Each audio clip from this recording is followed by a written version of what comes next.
സഭാഭൂമി ഇടപാടിൽ കർദിനാൾ മാർ ജോർജ് ആലഞ്ചേരിക്കെതിരെ ജാമ്യമില്ലാ വകുപ്പ് പ്രകാരം കേസെടുക്കാൻ നിയമോപദേശം. ഹൈക്കോടതി നിർദ്ദേശപ്രകാരം കേസെടുക്കാമെന്ന് director general of prosecution Ernakulam central പോലീസിന് ഇന്ന് നിയമോപദേശം കൈമാറും. വഞ്ചന, ക്രിമിനൽ ഗൂഢാലോചന തുടങ്ങിയ കുറ്റങ്ങൾ നിലനിൽക്കുമെന്ന് നിയമ ഉപദേശത്തിലുണ്ട്.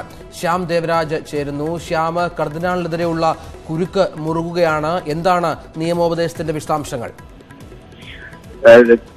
ഹൈക്കോടതി നേരത്തെ കർദിനാളിനെതിരെ സഭയുടെ വിവാദ ഭൂമി ഇടപാട് കേസിൽ കർദിനാൾ മാർ ജോർജ് ആലഞ്ചേരിക്കെതിരെ കേസെടുക്കണം എന്ന് ക്രിമിനൽ കേസെടുത്ത് അന്വേഷിക്കണമെന്ന് പോലീസിനോട് ഹൈക്കോടതി നിർദ്ദേശിച്ചിരുന്നു.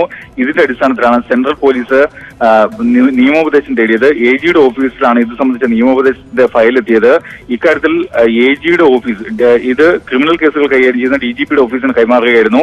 ഇത് DGPയുടെ ഓഫീസ് നൽകിയ നിയമോപദേശം ഇതാണ്, സ്വീകരിച്ച നിയമോപദേശം ഇതാണ്. അതായത് കർദിനാൾ മാർ ജോർജ് ആലഞ്ചേരി ഉൾപ്പെടെയുള്ള ആളുകൾക്കെതിരെ ക്രിമിനൽ നിയമപ്രകാരം കേസെടുക്കാം. ഇത് ജാമ്യമില്ലാത്ത വകുപ്പുകൾ ഉൾപ്പെടെയുള്ള വകുപ്പുകൾ പ്രകാരമായിരിക്കും കേസെടുക്കുക. പ്രത്യേകിച്ചും ഇന്ത്യൻ ശിക്ഷാ നിയമം 420 വകുപ്പ് അനുസരിച്ച് ചതി, ഒപ്പം 406 വകുപ്പ് അനുസരിച്ച് വിശ്വാസവഞ്ചന ഉൾപ്പെടെയുള്ള കുറ്റങ്ങൾ, ഒപ്പം 120B അനുസരിച്ചുള്ള ക്രിമിനൽ ഗൂഢാലോചന വകുപ്പുകൾ കർദിനാളിനെതിരെ നിലനിൽക്കും. കാരണം കോടതിയുടെ സിംഗിൾ ബെഞ്ചിന്റെ ഉത്തരവിൽ തന്നെ ഇക്കാര്യം വ്യക്തമാക്കുന്നുണ്ട്. അതുകൊണ്ട് തന്നെ കോടതി ഉത്തരവിനനുസരിച്ച് കേസെടുക്കാം എന്നാണ് നിയമോപദേശം എ ജിയുടെ ഓഫീസ് നിയമോപദേശം നൽകിയിരിക്കുന്നത്. ഇതിൽ പ്രധാനം എ ജിയുടെ ഓഫീസിന് മുന്നിൽ ഉണ്ടായിരുന്ന 2 ചോദ്യങ്ങളാണ്. ഒന്ന്, പരാതിക്കാരനായ ഷൈൻ വർഗീസ്, ചേർത്തല സ്വദേശി ഷൈൻ വർഗീസിന്റെ പരാതിയിൽ കർദിനാളിനെതിരെ കേസെടുക്കണോ, അതോ കോടതിയുടെ സിംഗിൾ ബെഞ്ചിന്റെ ഉത്തരവിനനുസരിച്ച് കേസെടുക്കണമോ എന്നതായിരുന്നു ചോദ്യം. എന്നാൽ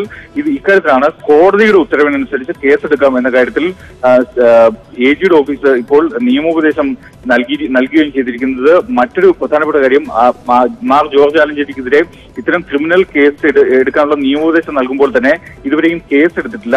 എന്നാൽ ഈ കേസെടുക്കുന്ന സാഹചര്യം കേസെടുക്കാൻ വൈകുന്നത് കൊണ്ട് തന്നെ ഒരു കൂട്ടം പരാതിക്കാരായ ആളുകൾ ഹൈക്കോടതിയെ സമീപിക്കുമെന്നാണ് സൂചന. കാരണം ഇക്കാര്യത്തിൽ കോടതി ഇലക്ഷൻ നടപടികൾ സ്വീകരിക്കണം, പോലീസിനെതിരെ കോടതി ഇലക്ഷൻ നടപടികൾ സ്വീകരിക്കണം എന്നാവശ്യപ്പെട്ട് ഹൈക്കോടതിയെ സമീപിച്ചേക്കുമെന്നാണ് സൂചന. എന്തായാലും മാത്രമല്ല, മാർ ജോർജ് ആലഞ്ചേരി ഇതുമായി ബന്ധപ്പെട്ട അപ്പീൽ കോടതി വിധി ശരിയായ രീതിയിലല്ല, നടപടിക്രമങ്ങൾ പാലിച്ചല്ല, അല്ലെങ്കിൽ കേസിന്റെ മെറിറ്റിലേക്ക് പോയിട്ടില്ല, തങ്ങളുടെ വാദം പൂർണ്ണമായും കേട്ടിട്ടില്ല എന്നതടക്കമുള്ള ആക്ഷേപങ്ങൾ ഉന്നയിച്ച് ഡിവിഷൻ ബെഞ്ചിൽ അപ്പീൽ നൽകും എന്നും സൂചനയുണ്ട്. എന്തായാലും ഇത് സംബന്ധിച്ച എ ജിയുടെ നിയമോപദേശം ഏറ്റവും പ്രധാനമാണ്.